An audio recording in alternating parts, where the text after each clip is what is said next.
नमस्कार। आज के हमारे वीडियो का विषय है डायरी लेखन, डायरी की विशेषताएं और डायरी के प्रकार। ये कक्षा 12 के हिंदी अनिवार्य के संवाद सेतु के अंतर्गत आते हैं। तो ये वीडियो पसंद आए तो लाइक और सब्सक्राइब अवश्य करें। धन्यवाद। डायरी लेखन।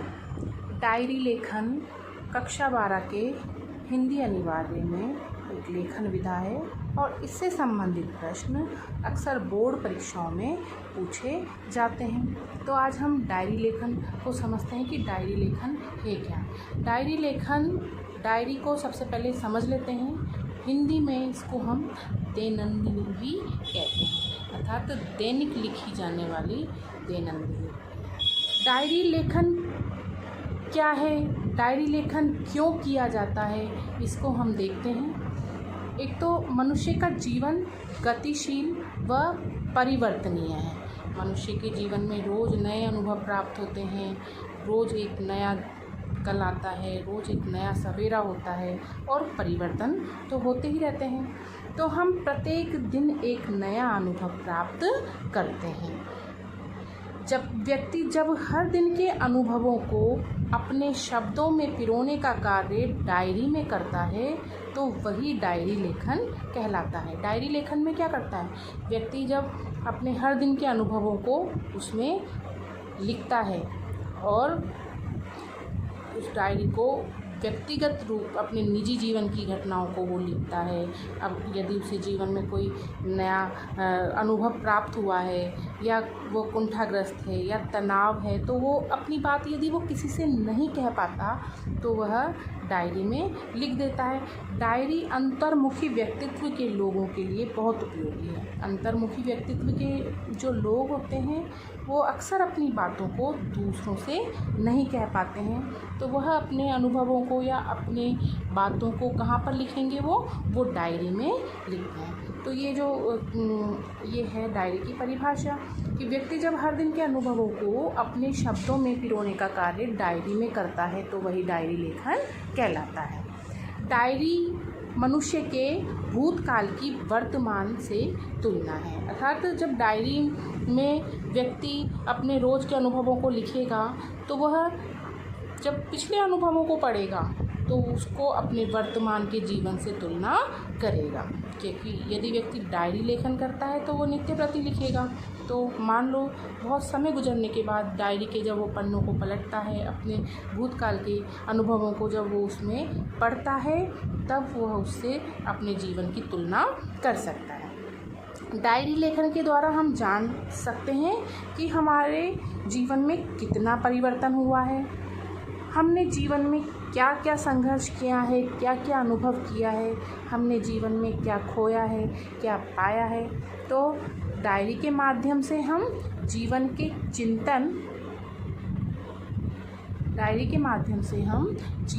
चिंतन और विश्लेषण को कर अतः जीवन के चिंतन व विश्लेषण का माध्यम है डायरी लेखन। डायरी लेखन से हमारा व्यक्तित्व प्रभावशाली बनता है। प्रभावशाली कैसे बनेगा, जब हम डायरी को दोबारा पढ़ेंगे या उसमें अपने अनुभवों को लिखेंगे तो हम अपने गुण दोषों को जान पाते हैं और हम फिर क्या करते हैं, अपने दोषों को हटाने का प्रयत्न करते हैं, अपने गुणों को बढ़ाने का प्रयत्न करते हैं। तो फिर हमारा व्यक्तित्व कैसे बनता है, इससे प्रभावशाली बनता है। इसमें व्यक्ति अपने जीवन में घटित घटनाओं को विस्मृति से बचाने हेतु डायरी लेखन करता है। व्यक्ति के जीवन में बहुत सारी घटनाएं घटती हैं लेकिन वह समय के साथ साथ विस्मृत हो जाती है, अर्थात हम उन घटनाओं को धीरे धीरे भूल जाते हैं। लेकिन यदि हम उन घटनाओं को अपनी डायरी में अंकित करते हैं, व्यक्ति जब उन घटनाओं को अपनी डायरी में लिख लेता है तो वह विस्मृति से अर्थात उनको भूलने से बच सकता है। डायरी में व्यक्ति अपने अंतर्मन की बात मतलब खुद के मन की बात को बेझिझक लिख सकता है जो वह शायद किसी से कह नहीं पाता। डायरी एक मित्र है जो एक व्यक्ति से ज़्यादा अंतरंग, विशिष्ट व भरोसेमंद है। व्यक्ति अपने मित्र से हर बात साझा करता है, अपने अनुभवों को साझा करता है, लेकिन मित्र बहुत अंतरंग होना चाहिए, विशिष्ट होना चाहिए और भरोसेमंद होना चाहिए, जिसकी कोई गारंटी होती ही नहीं है। लेकिन डायरी एक ऐसा मित्र है जो एक व्यक्ति से ज़्यादा भरोसेमंद हो सकती है, क्योंकि डायरी में लिखी हुई बात बाहर किसी से उजागर नहीं हो सकती। तो डायरी का मूल स्वभाव क्या हुआ है? गोपनीयता। सबसे मेन पॉइंट है डायरी का गोपनीयता। डायरी एक गोपनीय है। जो व्यक्ति अपनी अंतरंग बातें, निजी अनुभव रोज़ लिखता है तो वो गोपनीय भी होने चाहिए। डायरी अंतरात्मा को सुनने वाली है। व्यक्ति की अंतरात्मा को सुनती है डायरी, क्योंकि वो अपने अंतरात्मा के अनुभवों को डायरी में लिखता है। यह स्वयं से साक्षात्कार है। अपने स्वयं से संबंधित घटनाओं, अनुभवों को व्यक्ति इसमें लिखता है, इसलिए स्वयं से साक्षात्कार है। जब डायरी लेखक के मैं से निकलकर समाज पर भी टिप्पणी करती है तो वह साहित्यिक कृति बन जाती है। लेखक जब खुद के निजी जीवन के अनुभवों से बाहर निकलकर क्या करता है, समाज पर भी टिप्पणी करता है, तो वह एक साहित्यिक कृति बन जाती है। या किसी व्यक्ति की डायरी उसकी मृत्यु के उपरांत या उसके जीवन के उपरांत प्रसिद्ध हो जाती है तो वह भी एक क्या बन जाती है, साहित्यिक कृति बन जाती है। जैसे कि विश्व की सुप्रसिद्ध डायरी है एक 13 वर्ष की लड़की एनी फ्रैंक द्वारा लिखी गई है, the diary of young girl. ये एक जर्मन गर्ल थी, ये लड़की 13 वर्ष की एनी फ्रैंक।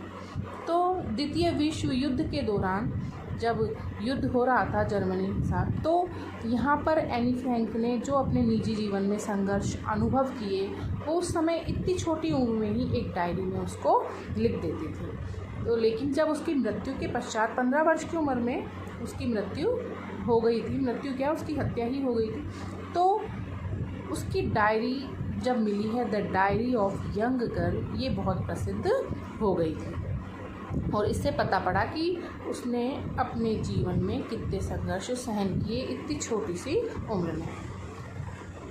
हिंदी की प्रथम डायरी सेवाग्राम की डायरी को माना जाता है।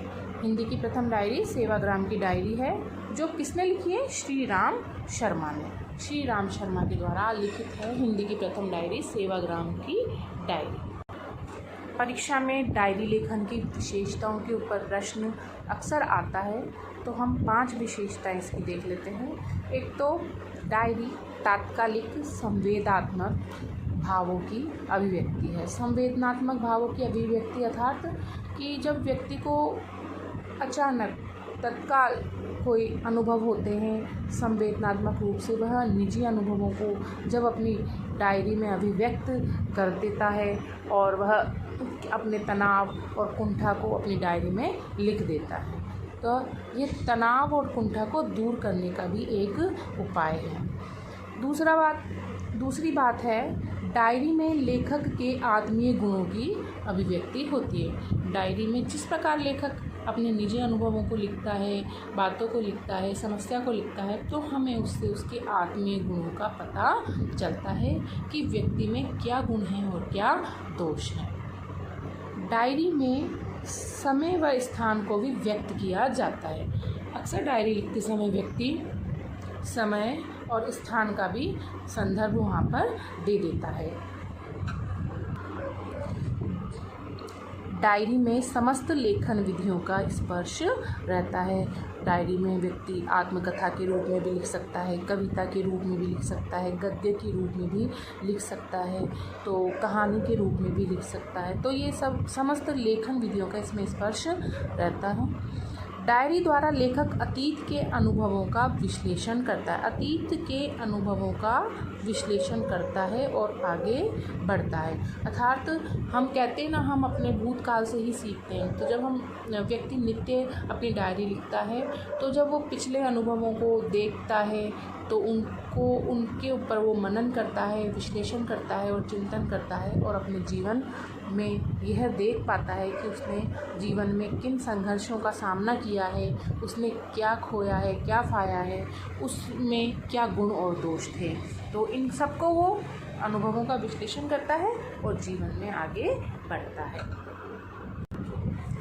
अब है डायरी साहित्य का वर्गीकरण था। डायरियाँ कितने प्रकार की होती हैं? तो ये 4 प्रकार की मानी गई हैं। व्यक्तिगत डायरियाँ। व्यक्तिगत डायरी में व्यक्ति अपने निजी जीवन से संबंधित बातों को या अनुभवों को लिखता है। ये बिल्कुल व्यक्तिगत, वैसे तो सारी डायरियाँ व्यक्तिगत ही होती हैं, लेकिन ये इसमें निजी जीवन के अनुभवों को लिखता है। ये एक तरह से गोपनीय होती है। कैसे होती है? गोपनीय होती है। वास्तविक डायरियों में व्यक्ति अपने जीवन के यथार्थ को लिखता है और वास्तविकता के निकट होती हैं। काल्पनिक डायरियों में व्यक्ति अपने जीवन के यथार्थ के साथ साथ कल्पना का भी समावेश करता है। और साहित्यिक डायरियाँ अक्सर लेखक अपने पाठक के लिए लिखता है। इसमें कल्पना, रचनाशीलता, तर्क, कविता आदि कई विधियों का समावेश होता है। तो डायरी के बारे में अब हम समझ गए हैं। डायरी आधुनिक गद्य साहित्य की सर्वाधिक सशक्त विधा है जो व्यक्तिगत है। डायरी व्यक्तिगत ही होती है, लेकिन ये आज गद्य साहित्य की सर्वाधिक सशक्त विधा है। डायरी आत्मकथा शैली में लिखी जाती है। ये इम्पोर्टेंट है। डायरी, अगर प्रश्न आता है डायरी किस शैली में लिखी जाती है, तो हम बोलेंगे आत्मकथा शैली में लिखी जाती है।